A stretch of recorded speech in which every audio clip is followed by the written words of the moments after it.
রহিম জানি আসিয়াছি মাওলার দরবারে, আল্লাহ তারাইও না মোরে।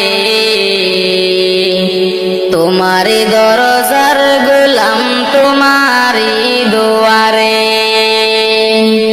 রহিম জানি আসিয়াছি মাওলার দরবারে, আল্লাহ তারাইও না মোরে। তোমারি দরজার গোলাম তোমারি দুয়ারে। আসিবার কথা ছিল নিয়া নেকির বোঝা, ভাগ্য দোষে